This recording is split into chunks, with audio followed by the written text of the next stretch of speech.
mothers and fathers of this land do their children an injustice by not seeing that their children are taught the true history of this continent and its people.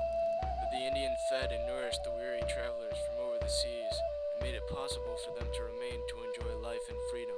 That they were not warlike demons, but that their philosophy was one of kindness.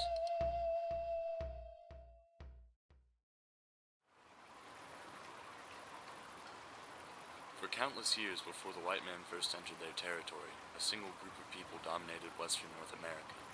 This group of people was the Sioux, an alliance of Dakota, Lakota, and Nakota tribes who led semi-nomadic lifestyles on the Great Plains and American Midwest. The Dakota Sioux lived primarily in present-day Minnesota, subsisting by hunting, gathering, and fishing in the woodlands. The Nakota and Lakota Sioux were located in farther western lands around the Missouri River, and formed an equestrian society based around buffalo hunting. The Sioux were at the height of their power at the beginning of the 1800s, but within a century they had lost nearly everything. This is the story of the Sioux. During the years leading up to 1850, occasional treaties kept the peace between the Sioux and increasing numbers of settlers, gold miners, and farmers caught in a wave of westward expansion.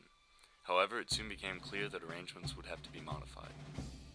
On September 17, 1851, the Sioux signed the Treaty of Fort Laramie, a document which promised continued peaceful relations between the United States and the Sioux, and, for the first time, established boundaries on Sioux territory. In return for cooperation, the U.S. promised the Indians an annuity of $50,000 in yearly provisions and other necessities.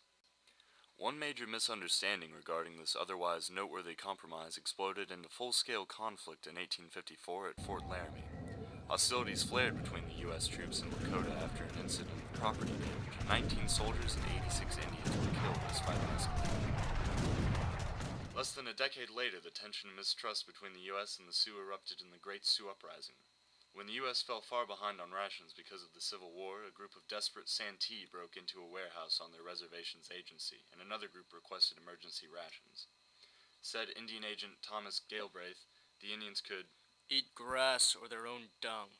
On August 18, 1862, the Oglala Sioux, led by an Indian chief named Little Crow, rose in rebellion against a nearby settlement, raiding farmhouses and killing hundreds of settlers. When the uprising was finally contained in August of 1864, around 700 settlers, 100 soldiers, and 600 Dakota had been killed. 38 Dakota were sentenced to death by hanging for involvement in the uprising.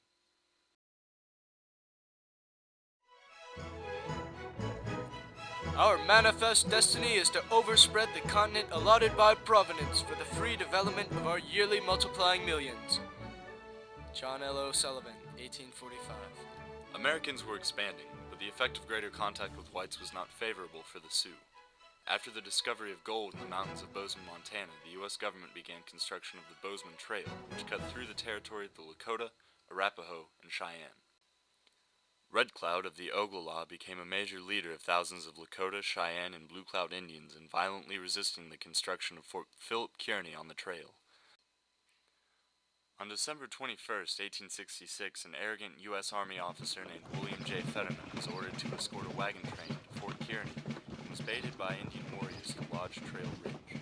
In the battle that ensued, Fetterman and all 80 of his command were brutally killed at the hands of Red Cloud's men. Further resistance from the Indians in the following year led to the abandonment of the forts and Bozeman Trail and the signing of a peace treaty. In 1872, Red Cloud wrote, I shall not go to war any more with the whites. I shall do as my great father says and make my people listen. I am done. The Second Treaty of Fort Laramie, signed in 1868, ended Red Cloud's war and promised peace to the Sioux. The U.S. government promised to build on the new Great Sioux Reservation a school, if necessary, along with other buildings such as an agency, which were designed to help civilize the Sioux and facilitate communication with the U.S. government. The same boundaries from the 1851 treaty were re-established, but were no longer open to interference by the United States. Chief Crazy Horse, a legendary and highly influential Sioux leader, fled with his people after the treaty was signed to continue their free, traditional lifestyle. In his youth, Crazy Horse received a symbolic vision of a man on horseback riding through a heavy storm. He believed that he was meant to be the man on horseback, guiding his people to greatness. When gold was discovered in the Black Hills, the sacred territory of the Sioux, in 1874, the promised security of Sioux land began to unravel.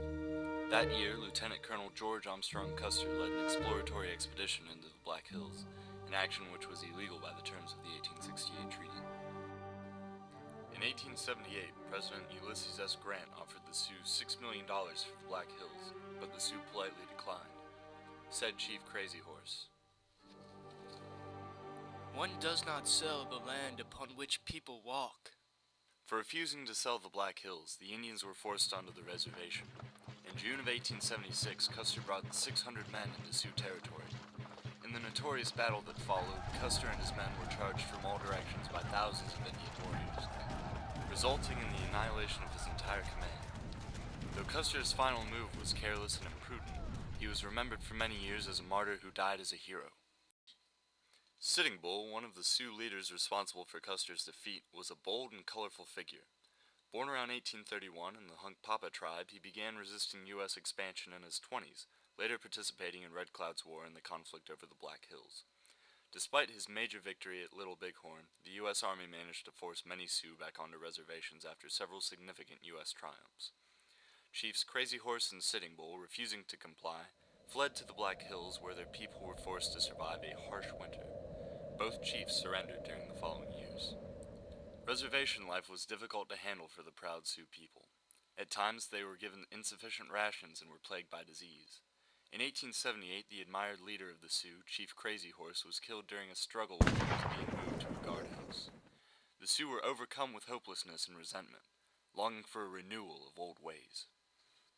In 1889, a peyote Indian named Wavoka created a radical new Indian religion based on a spiritual vision he received, promising a better world for the Indians. Wavoka's new ghost dance religion soon spread to the downtrodden Sioux people, who adopted their own interpretation.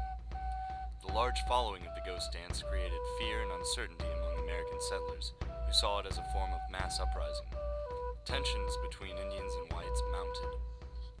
On December 15, 1890, legendary Chief Sitting Bull was killed in a violent confrontation with U.S. troops. Many of his displaced followers joined a band led by Chief Bigfoot. In December of 1890, Bigfoot was leading his people to the Pine Ridge Reservation when they were intercepted by Major Whitside of the 7th Cavalry, who led them to Wounded Knee Creek. Bigfoot didn't want to fight the soldiers. He always had a white flag so that they would know he was for peace and for the treaty. Louise Weaselbear. The next day, Colonel James W. Forsyth ordered the confiscation of all the Sioux's weapons. Bigfoot complied. The massacre that followed may have begun when a deaf warrior named Black Coyote refused to give up his rifle. Hotchkiss guns on the adjacent hills joined as soldiers pursued those that escaped. One survivor, Louise Weaselbear, reported her experience at Wounded Knee. They took our knives and axes. After this, they killed us and our children. We tried to run, but they shot us like we were buffalo. The soldiers must be mean to shoot children and women. Approximately 300 of the 350 Sioux men, women, and children were killed. The next day, a blizzard killed many of the hiding survivors, and when it ended, soldiers buried the Sioux in a mass grave. Compensation was never paid to the survivors.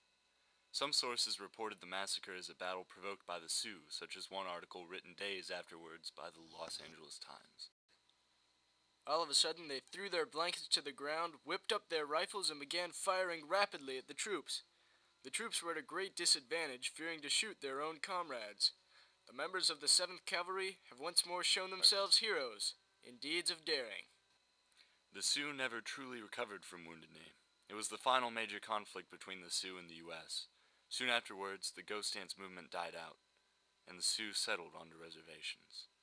The tale of the Sioux is a sad one. Their story is strewn with failed compromises and bloody conflicts. In less than a century, the once proud Sioux went from thriving on the plains and American West to unfair confinement on reservations. The cold force of Euro-American civilization stifled their native culture and took from them nearly all they held dear. The American West would truly never again belong to the Indian. Yet, despite the best efforts of the United States government, the spirit of the Sioux people was never extinguished. Even today, the Sioux continue to be a strong, vibrant, and noble people who retain their fascinating native customs, life,